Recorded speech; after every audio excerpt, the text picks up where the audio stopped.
Bon dia! Som al Delta i és que aquí, entremig de camps d'arròs, volem conèixer tots els ets i uts de la DOP Arròs del Delta de l'Ebre. M'acompanyeu? Vinga, va! A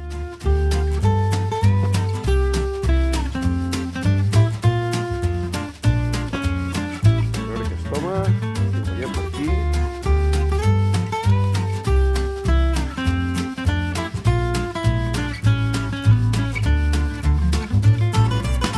Bon dia, Marcel! Bon dia, Pep. Com estem? Caram, tu, quin espai més bonic! Bueno, estem al Delta. I tant. Com estem? Ja tenim aquí un camp que ja no hi ha arròs avui, eh? No, ja quasi que està tot pràcticament segat ja, i inclús estos ja estan fanguejats, que és quan enterrem lo rastoll. Aquí l'arròs dura tot l'any el cultiu, gairebé podríem dir, perquè una part, diguem, del camp el tenim en repòs, però l'altra ja el comencem a treballar per l'any que ve. Bueno, sí, pràcticament dona feina tot l'any, però hi ha una collita tot sol. El que passa que has de preparar els terrenys, han d'anar fanguejant, és una mica costós, hi ha molt de moviment de maquinària. Aquí tenim la DOP Arròs del Delta de l'Ebre. Correcte. Quines són les varietats que empara? Com ho feu vosaltres perquè l'arròs sigui de la qualitat que és?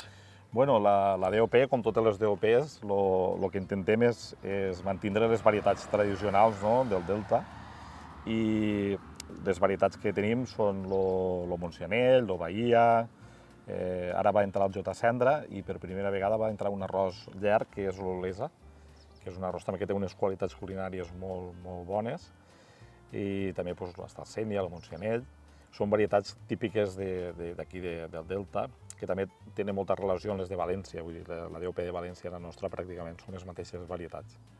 Clar, aquí, com dèiem, l'arròs va treballant durant tot l'any, anem fent, sobretot des del mes de febrer-març, no?, que és quan s'enneguen els camps, fins ara, diguem-ne, al final de la collita. Una cosa important de tot això també és, diguem-ne, la qualitat d'aquest arròs, no? Correcte. Nosaltres intentem mantenir la qualitat, llavors la DOP de l'arròs de l'Ebre té unes qualitats culinàries i organolèptiques importants.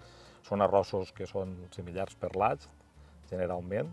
Això que vol dir és que són arrossos que tenen una cavitat porosa del midó, que el que fa és absorbir més lo brou, no? Per tant, dona un sabor més bo a la cuina mediterrània que la que estem nosaltres acostumbrats, no?, en les paelles, en els arrossos caldosos.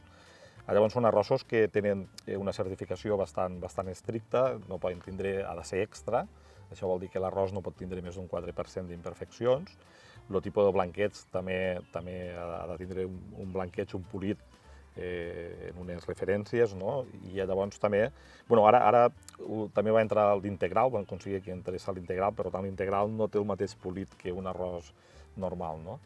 És important també perquè ara això de la salut ho mirem molt, i l'arròs integral va molt bé, és molt saludable també.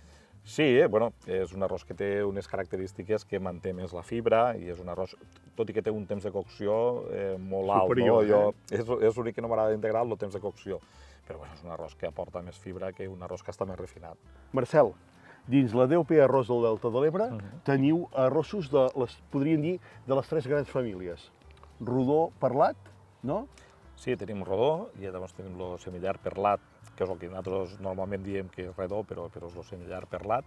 I ara han aconseguit que entrés a una varietat autòctona d'aquí del Delta, que és l'Olesa, que és un llarg. És un semillarg una mica més allargat, per tant, entraria dins de la varietat de llarg. Quines diferències hi ha entre el gra rodó perlat, el semillarg cristal·lí i el llarg? Bé, hi ha diferències en que no solament en la forma del gra, sinó també en la quantitat de midó que té, no? Per exemple, el midó va separat en dos classes de midó, que és la milasa i la milopectina. Depèn de la proporció, un arròs fa que es passe més o es passe menys, no? Normalment un arròs llarg té molta milasa i, per tant, costa més a coure i tampoc no es passa, no absorbís tant, no es passa. I els arrossos, com ara el semillar perlat, que és el que té absorbit més el sabor, este té una quantitat més baixa de milopectina. Marcel, saps que avui en dia hi ha estudis que diuen que si et menges un plat d'arròs cuit, fred, com per exemple, coneixem, diguem-ne, al Japó el tema del sushi, però nosaltres aquí fem les amanides d'arròs. Diuen que un arròs fred i que no està tornat a escalfar a altes temperatures, va molt bé per la digestió, per això que en diuen els bidons resistents. No ho sabia, no? No? No ho sabia, no. Doncs escolta'm, crec que ens hi hem de començar a acostumar, Sí. perquè de ben segur que quedarem tots allò prims com un filet. Molt bé. Bueno, l'arròs, la veritat que quan entres dins d'este món sorprèn, no?, també, perquè hi ha tantes varietats, tantes coses que encara desconeixen, no?, que jo sempre ho dic, que al final l'arròs ho aprofitem tot, és igual que el porc. I és un arròs que, bueno, evidentment, dins de la cuina mediterrània és molt important. Escolta, fem una coseta, que he vist que venia un trató cap aquí que em sembla que t'està esperant. Jo preparo un arrosset, si et sembla, i mentre tu parles amb el noi del tractor i després venim a tastar un arròs de safrà. Perfecte. Sí? Molt bé. Doncs vinga, va. Fins ara. Pep. Doncs vinga, va. Mentre en Marcel està aquí amb el tractor, nosaltres començarem a fer un arròs així, una mica cremoset. Primer de tot, cassola seca. Què farem? Doncs hi posarem, mira, a veure aquest d'aquí, hi posarem l'arròs del Delta de l'Ebre. Fotrem, som dos, doncs mira, un parell de grapats i una mica de propina.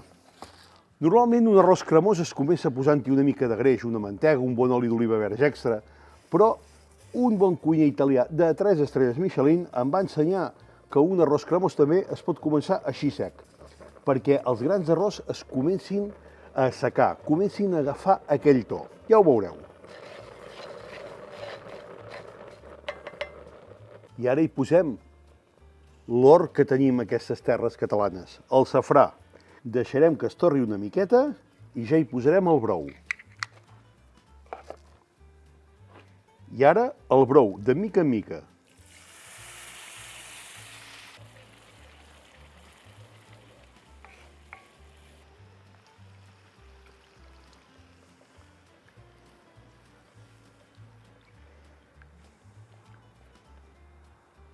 Fixeu-vos, l'arròs es va veient, com diem tradicionalment, el brou, el safrà deixa anar el seu aroma i anem afegint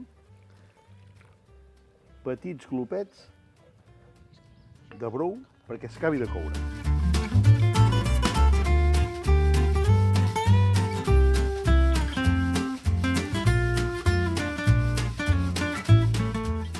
Ja tenim l'arròs gairebé a punt. Li baixem una mica el foc i mireu, li posarem una miqueta de pell de clementina, així, que li donarà un perfum fantàstic. I, com no, li posarem un formatge de cabra, aquí una miqueta, i una cosa que no pot fallar és un bon raig d'oli d'oliva d'aquestes terres, amb DOP. Mira, ja el tenim a punt. I ara, mentre hi posarem l'oli d'oliva i remenem, i parem el foc, cridem en Marcel. Marcel! Ep! Vine cap aquí, vine! Com està això? Què el senyor del tractor? Bé, ja està Tenim bé? treballant. Sí, sí. Va fangar? Sí, Fangar li diu, Fanguejar. Mira, posem una miqueta d'oli d'oliva. Té bona pinta, eh? Sí, verge extra, aquí. Oita. I és que això és una delícia pel paladar. A veure què et sembla aquest arròs tan senzill. Sí, eh? Mira, a tu et toca la cullera del senyor. Gràcies. Bon profit, vinga. Igualment. Amb les clementines també, a veure què et sembla. Molt bo. Bo, bo. Sense pagesia no hi ha cuina. I tant. Sí. Aquest és el reflex, jo sempre dic, de tota la gent del Delta, aquesta gent que treballen dia rere dia, 24 hores, 365 dies l'any, amb un senzill plat d'arròs que donguem feina i, sobretot, que no es perdin aquests camps que tenim. I tant. L'important és fer país i menjar els productes del terreny. Ja ho sabeu vosaltres. Cuina del territori. Vinga, va, tornem-hi.